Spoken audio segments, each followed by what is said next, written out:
So when it comes to the story of the USS Liberty, we are still living in a time where there is this desire to whitewash it out of history, even when members are still alive. It's a lot easier to whitewash it when they're all dead, but they're not. And so this is just another prime example of what we're facing right now as we stare down the barrel of a very loaded gun that is not only war in Iran, but quite frankly, could very well be World War III. And so Rabbi Poopko, what a name, let's talk about the USS Liberty and the madness of those who keep bringing it up as some sign for an anti-American conspiracy by Israel.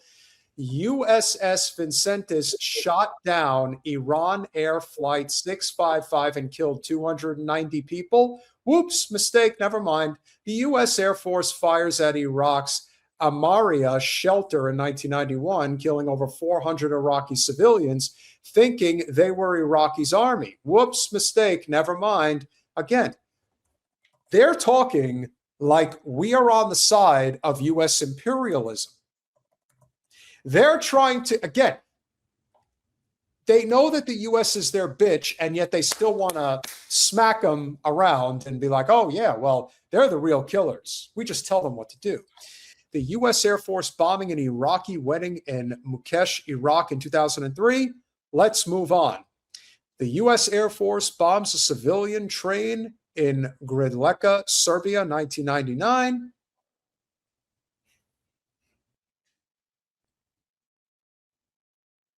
Yeah. I'm just waiting for Colin. Oh, okay. Never heard of it, but whoops to that. The USS Liberty failing to receive 5 different telegram messages from the NSA telling it to move out of the area it is in. As the U.S. told Israel none of its ships are in the area, Israel acts on the messages it got from the U.S. and assumes it is an Egyptian ship, killing by accident 34 U.S. sailors, heavily compensating, can't spell for shit, families of victims and apologizing for 50 full years. Well, that is something we must keep discussing and speculating about. Okay, first of all, you're a lying sack of shit. Let's just get that out of the way. No, there were no messages incurring from the NSA that there was a ship that didn't belong there. They knew that a U.S. ship was there. They had tags, they had flags, they had everything. You could see it from the air that this was a U.S. ship. This wasn't an Egyptian ship, but that's not the point. The point was that this was supposed to be another Gulf of Tonkin incident. The goal was to sink the ship. And if you look at how many artillery shells actually hit the USS Liberty, you would know that the intention was to sink it. Not, oh, mistaken identity. Hey, it's the U.S. Stop shooting at us. Thousands of rounds. 34 dead, 170 wounded, and many others died after the fact.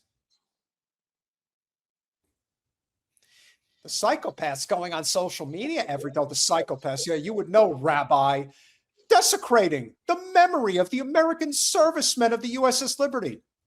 This man speaking on behalf of the survivors of the USS Liberty. Keep that in mind. He thinks he's speaking on their behalf. Boy, you thought little Ben Shapiro was a bad hombre. This guy's bad. To peddle their cheap conspiracy theories against Israel are doing no favors to the U.S. by obsessively repeating the same regurgitated disinformation about this unfortunate tragedy.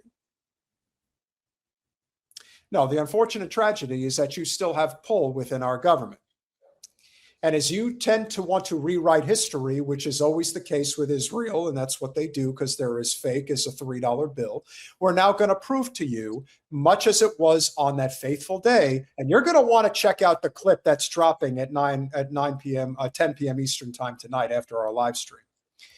This is a clip that you're not going to find in too many places. This is from 9/11. It was an explosion. He was in the lobby, and the third explosion, the whole lobby collapsed on us. What was it like? What was it like?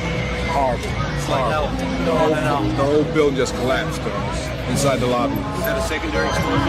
Yes, it was. That was the Yeah, definitely secondary explosion. But we was inside waiting to go upstairs, and on the way upstairs, the whole fucking plane blew. And we just collapsed on everybody inside the lobby. Similar to the first tower coming down, secondary. I don't know about the first one, but I know the second one was terrible.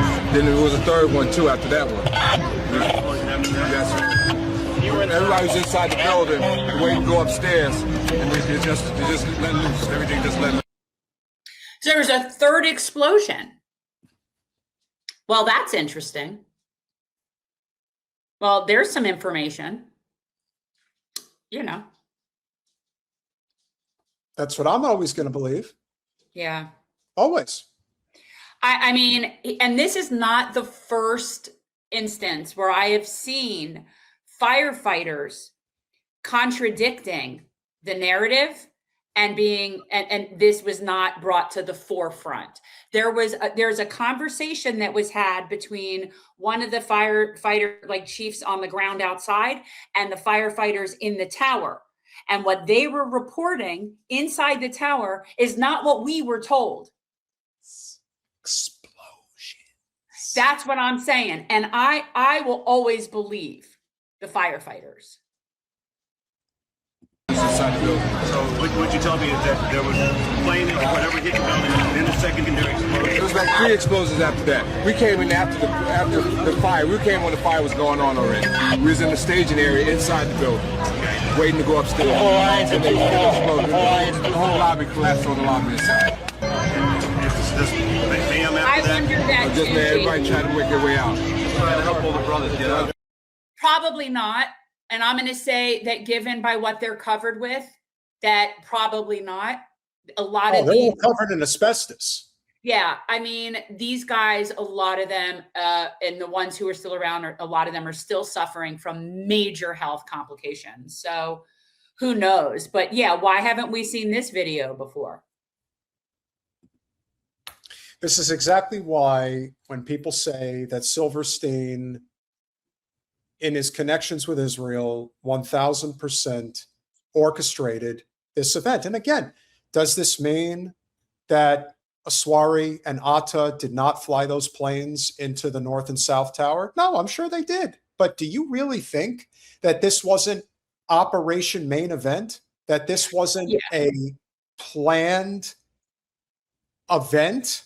That this was not something that they allowed to have happen? As I said, do you realize how close West Point is to Lower Manhattan? Do you realize how quickly those F-35s would have intercepted those? Right. There was a stand down order to some extent. And not just that, quite honestly, but there were pre-planned explosives in these buildings. They were set to be demolished. They were set to be demolished.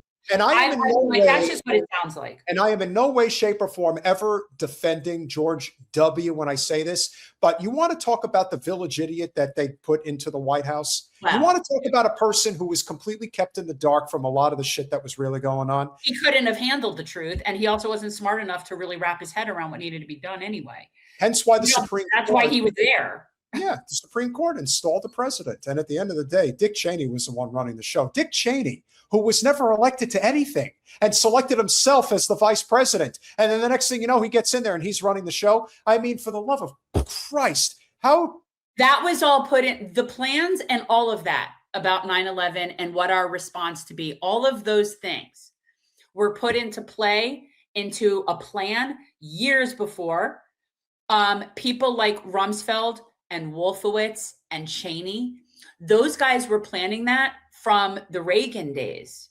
That was their plan from the Reagan days. But Bush Sr., who actually was pretty bright, knew that was a bad idea.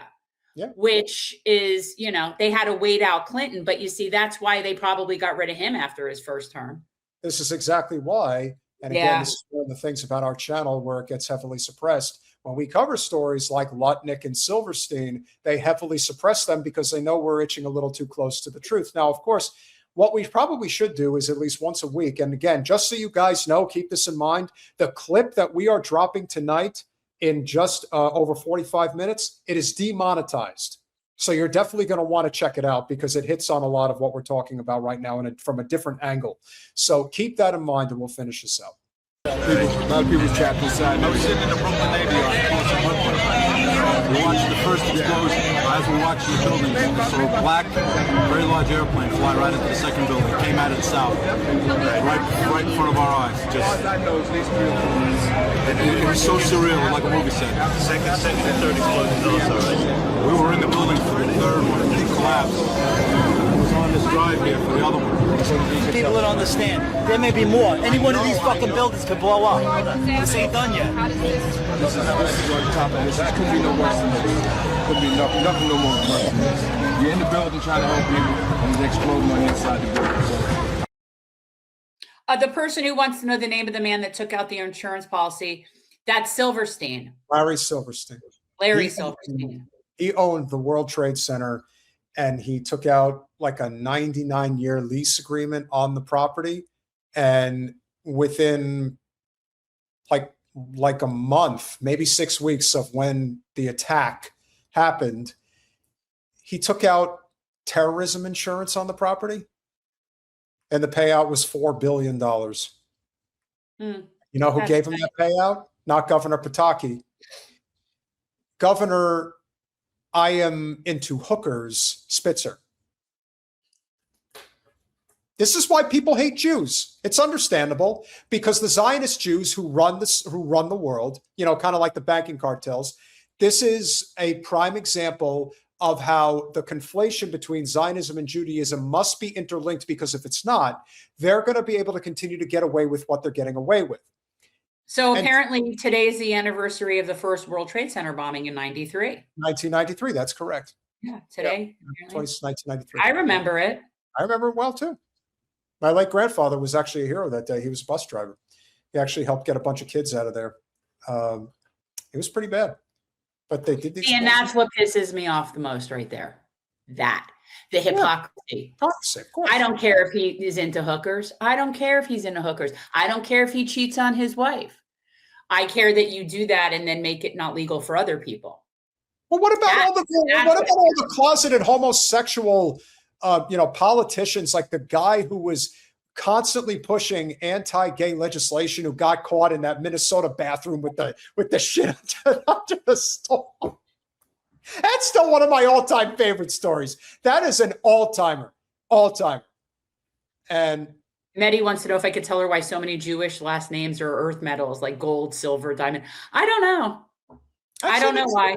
That's very interesting. Yeah, I didn't think about that. So here's where we bring it all together. Mine wasn't that. So when you think about what's going on right now, and all of these young men and women that are on these aircraft carriers in West Asia, and at any moment, something bad could happen, and nobody is asking their opinion about whether they should be there or not. This is why this is from 2003. Some Republicans out there have been saying that Ron Paul would be very dangerous for this country because he wants to bring troops like you back from your post from all over the world. Well, I think it would be even more dangerous to start nitpicking wars with other countries. Someone like Iran, Israel is more than capable of. All right, we just lost that tech connection, unfortunately. We've got to stand by. If you can hear me, we're going to get back to Katie Crowley. They cut him off. He was just about to say, I don't think we need to do that. Israel's more than capable. And there you go. And Wolf Blitzer. And they're not, though, really. But they're not really. They would be for a very short time, and then it would be done, because at the end, like, they can't replenish without us. So they could, to some extent, handle their own shit for a very brief period of time. And they were barely able to do that back in June during the 12-day war. I hate calling it that. That's so stupid.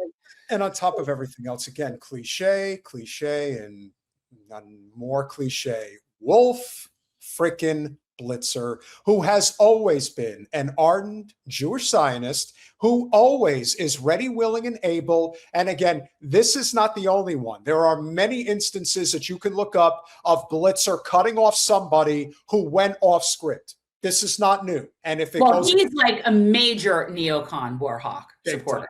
Always. Always has. That guy has not met a war he hasn't cheerled since I've seen him. Again, the two biggest Jewish Zionists at CNN. You've got Wolf Blitzer and you've got Dana Bash. And they are ready, willing, and able at all times to espouse that pro-Israel narrative, period. without hesitation. And you know what people like Dana Bash and Wolf Blitzer have in common with the typical Zionist Jew? They will never, ever sign up to put their lives on the line to defend this country from enemies, foreign and domestic. But they sure as shit will send others to do it for them, because that's what Jewish supremacy looks like in real time. And trying to break free of that is not easy.